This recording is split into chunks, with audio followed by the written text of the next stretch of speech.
Duas crianças separadas por uma cerca de arame farpado e por toda uma ideologia de pretensa superioridade racial. Tenho certeza que você se lembra desse filme ou até mesmo tenha lido o livro. Uma história muito triste sobre uma amizade inocente em meio às monstruosidades da guerra. O Menino de Pijama Listrado é um filme de 2008 adaptado do livro de mesmo nome, escrito por John Boyne em 2006. Como drama, o filme é realmente muito bom. É uma história muito comovente sobre os campos de concentração e o Holocausto durante o regime nazista. O interessante é que o filme não explora de forma gráfica toda a violência sofrida pelo povo judeu durante o regime alemão, mas fica tudo implícito. Ainda mais porque acompanhamos tudo sobre o olhar ingênuo de duas crianças. Mas tanto o filme como o livro têm problemas muito graves no que diz respeito à história da perseguição dos judeus e às dinâmicas sociais durante a Segunda Guerra Mundial. Antes de falar quais são esses problemas, vamos relembrar um pouco do filme e entender como funcionavam os campos de concentração durante o regime nazista.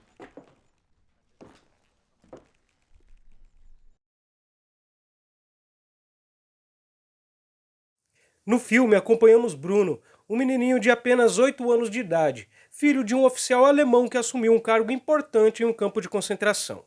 Ele, sua irmã, seu pai e sua mãe se mudam de Berlim, deixando seus avós e amigos para morar em uma região afastada que não tem muito para uma criança da cidade fazer.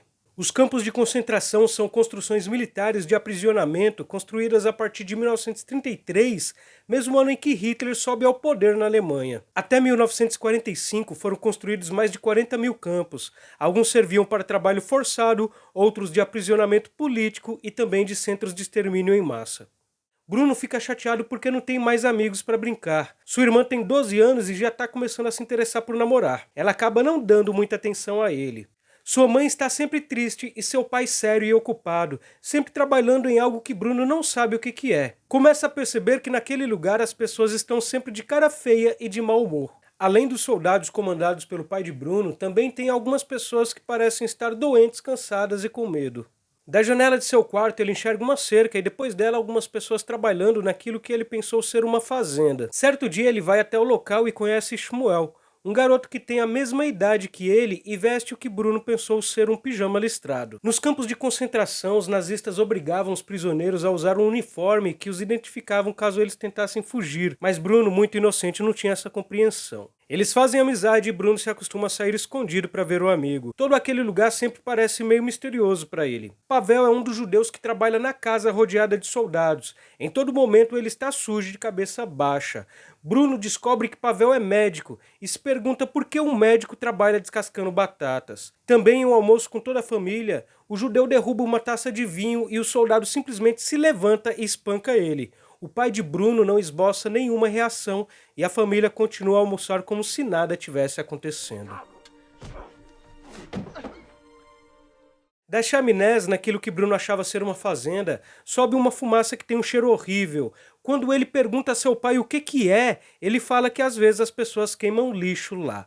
Bruno começa a desconfiar que seu pai não é a pessoa boa que ele sempre achou que fosse.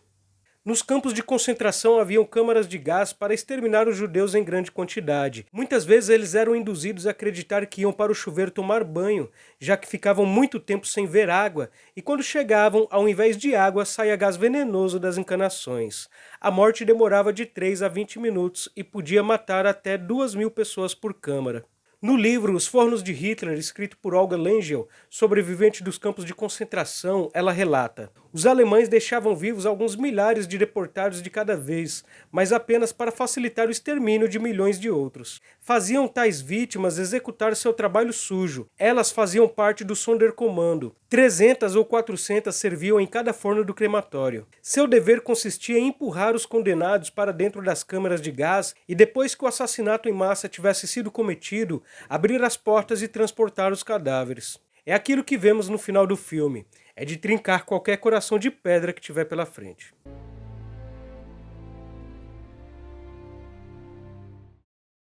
Não me entendam mal, O Menino de Pijama Listrado é muito bom, mas acho que já deu para entender que na verdade não chega nem perto dos horrores reais que foi o Holocausto. Aliás, eu vou aproveitar agora que seu coração tá mole e vou pedir para você dar um joinha nesse vídeo.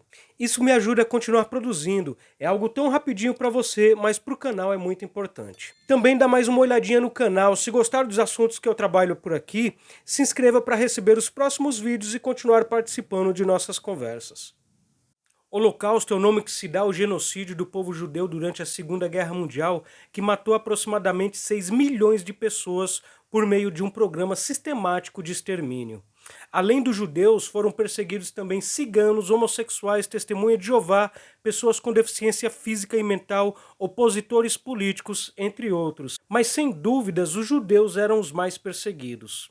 Aliás, é um padrão comum de regimes de extrema-direita perseguir grupos étnicos e raciais, criando um falso inimigo para justificar seu fracasso como sociedade. Isso é uma tendência cultural que identificamos já na Baixa Idade Média, quando a Igreja Católica perseguia as mulheres e dissidentes religiosos na Inquisição, acusando-os de bruxaria ou heresia para justificar a fome, a doença e a miséria do povo.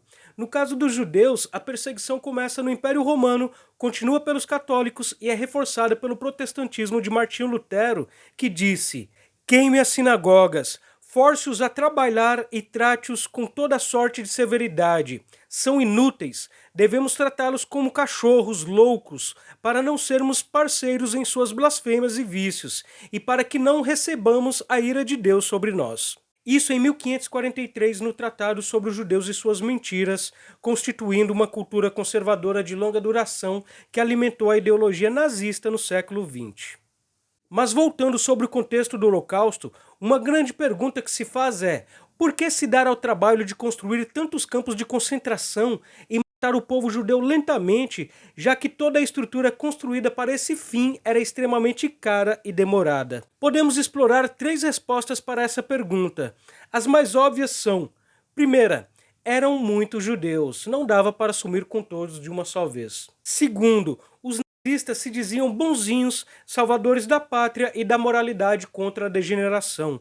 Tinham que passar uma boa impressão tanto dentro da Alemanha como fora dela. No filme O Menino de Pijama Listrado, tem uma cena onde Bruno assiste pelo vão da porta seu pai com muitos militares passando um vídeo que fazia propaganda positiva dos campos de concentração. O vídeo mostra como os judeus viviam bem e felizes graças às maravilhosas instalações alemãs.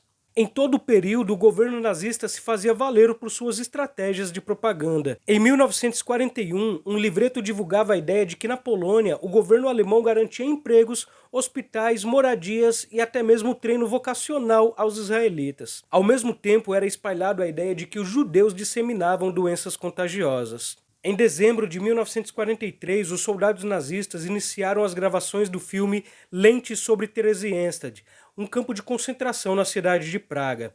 As filmagens ensinavam os prisioneiros em momentos felizes e saudáveis, como assistindo a concertos, jogando em campo de futebol, trabalhando no jardim de suas casas e relaxando ao sol. O gueto de Terezinha era considerado um gueto modelo, separado para que servisse de propaganda para o Estado alemão. Esse fato pode dar a impressão errada de que a população comum na Alemanha não tinha ideia do que estava acontecendo, de que eles também estavam sendo enganados pela propaganda nazista.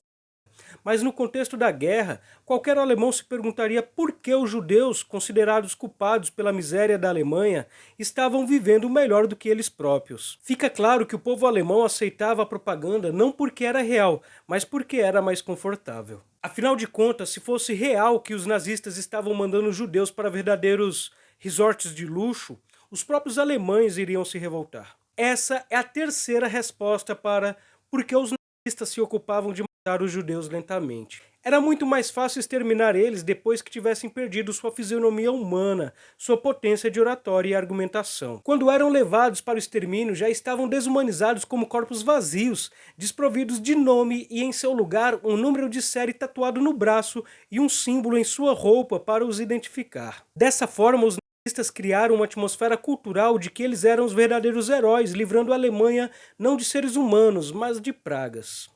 Aliás, esse é um dos problemas no filme O Menino de Pijama Listrado. Nele, os judeus quase não têm relevância. No lugar do Shmuel, poderia ser qualquer criança cigana, negra ou testemunha de Jeová, que não faria diferença. Você já parou para pensar que a gente acompanha a história dos nazistas, não dos judeus, e no final ficamos mais comovidos por Bruno do que por Shmuel? Ou seja, não nos importamos com os dois igualmente. Praticamente não sabemos nada sobre Shmuel. O filme acaba não dando nenhuma voz à história dos judeus e relativiza o nazismo, quando na verdade acompanhamos a história de uma família nazista boazinha que só está cumprindo seu trabalho. Bruno é um menino incrivelmente inocente, mesmo convivendo com nazistas por todos os lados. Nesse contexto, ele já seria preparado inevitavelmente para saber quem são os judeus e odiá-los. Dificilmente um jovem alemão, mesmo de 8 anos de idade, ficaria alheio à cultura de seu tempo.